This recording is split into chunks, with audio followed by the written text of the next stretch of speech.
Alright, so good day everyone. For today's topic, we will be discussing about research design and methodology under MBA 200. So for our topic outline, we will be introducing the topic. Next, discuss research objectives and questions. To followed by experimental versus non-experimental research designs, longitudinal and cross-sectional studies, and lastly, survey design and sampling techniques. So we have research design and methodology. Okay, research design encompasses the systematic methodologies employed for the purpose of gathering, analyzing, interpreting, and presenting data in the context of research projects. The main objectives is to eliminate the presence of uncertainty, sometimes associated with their utilization, particularly among novice researchers. So the research design plays a crucial role in determining the dependability of the study's findings. Therefore, it provides a strong foundation for the entire study endeavor. The utilization of research design is essential due to its ability to facilitate the effective execution and conclusive execution of conclusive research operations. Okay, now let's proceed to research objectives and research questions. So for research objectives, these basically serve to clearly describe the specific goals of the study and should be clearly stated in the opening section of the research protocol. When formulating the research objectives, it is imperative to establish a strong connection with the statement of the problem. Additionally, it is essential to provide a concise overview of the anticipated outcomes that the researchers aim to achieve through the study. For research questions, the emergence of a research topic is a direct consequence of a research problem that necessitates resolution. The formulation of an appropriate research question is not solely dependent on the examination of a particular occurrence, rather, it necessitates a reasoned investigation.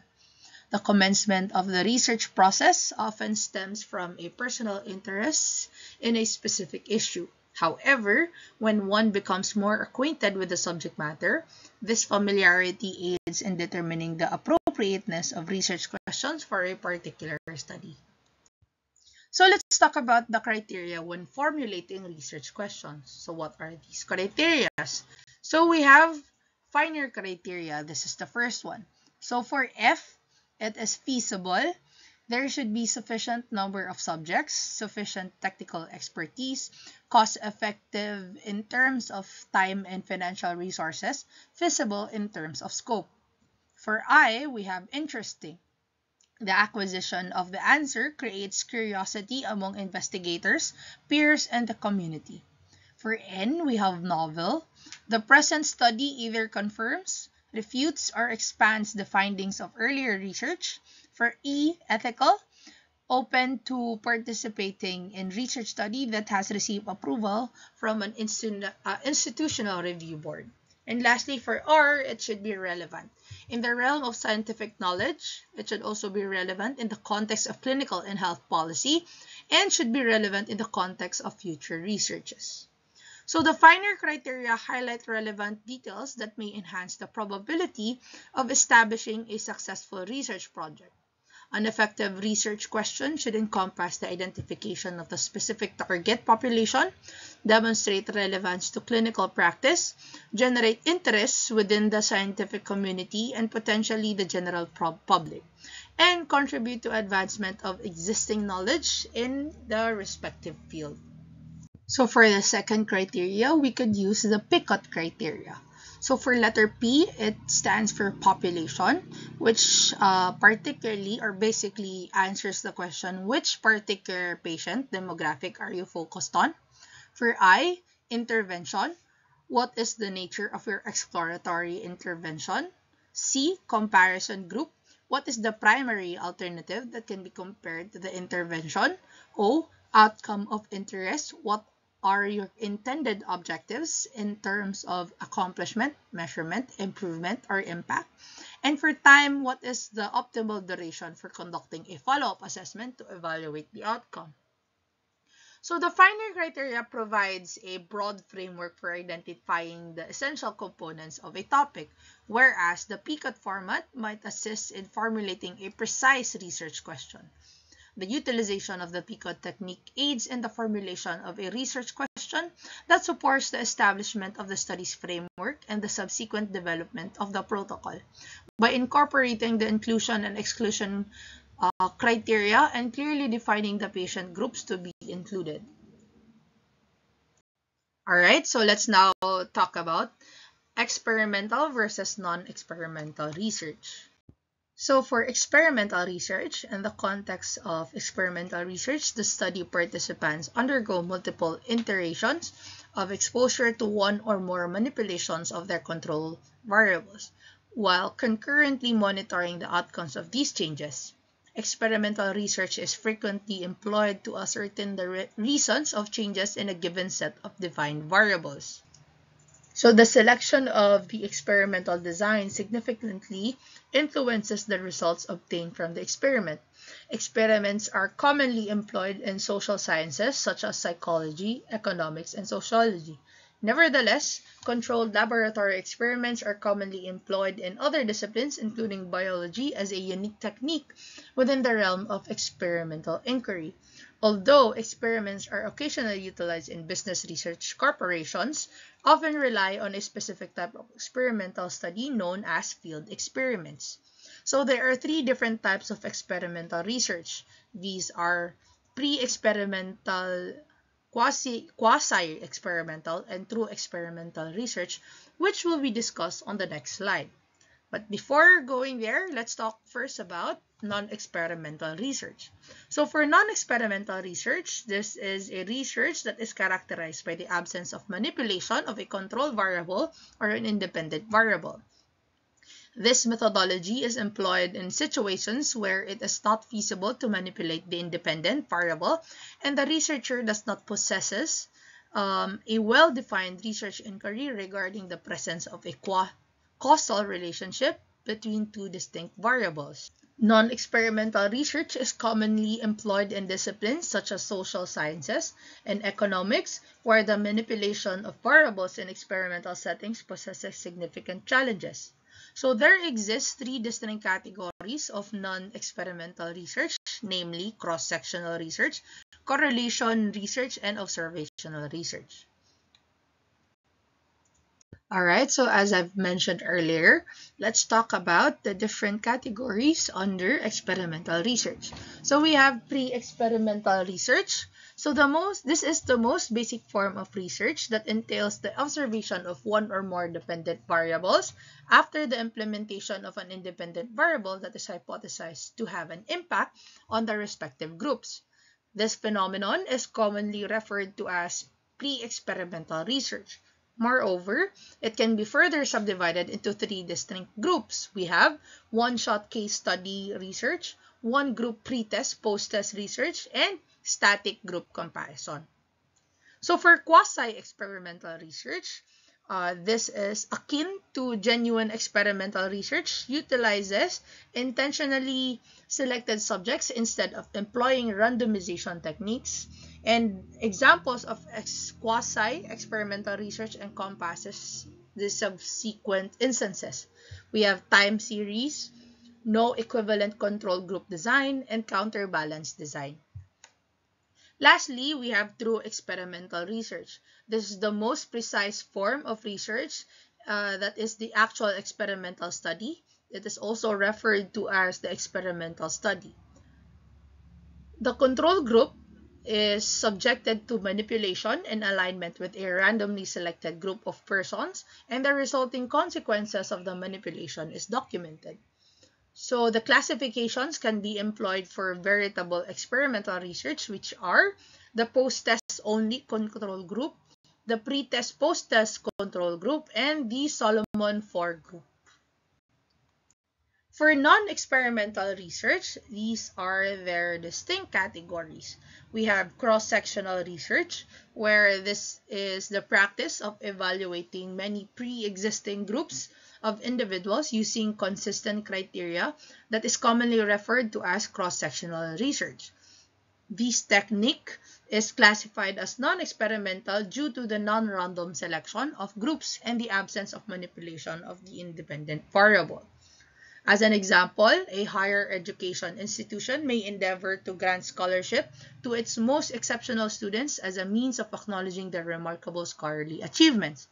Consequently, students are categorized into eligible and ineligible categories by each faculty, taking into consideration their degree classes. So the rationale behind refraining from altering a student's degree classification in order to get them eligible for a scholarship stems from the ethical standpoint that such an action would be considered immoral. The focal point is hence cross-sectional. So now let's proceed to correlational research. So correlational research examines the statistical relationship between two distinct variables.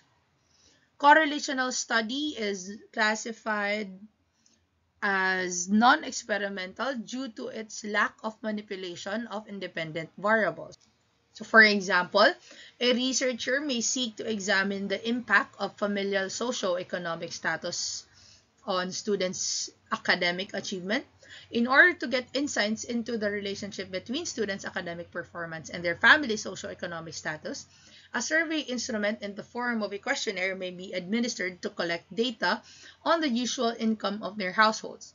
This data may be analyzed and compared to the student's grade point average.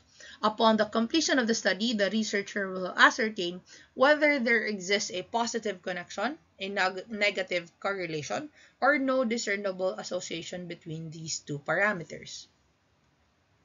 Lastly, we have observational research. So the primary objective of this type of research is to systematically observe and document the behavior of participants within a study, either in a controlled or uncontrolled setting. So the absence of independent variable manipulation classifies it as a non-experimental research. So the investigation of a psychological dynamics of a certain cohort or the phenomenon of crowd behavior serves as a compelling exemplification of observational research.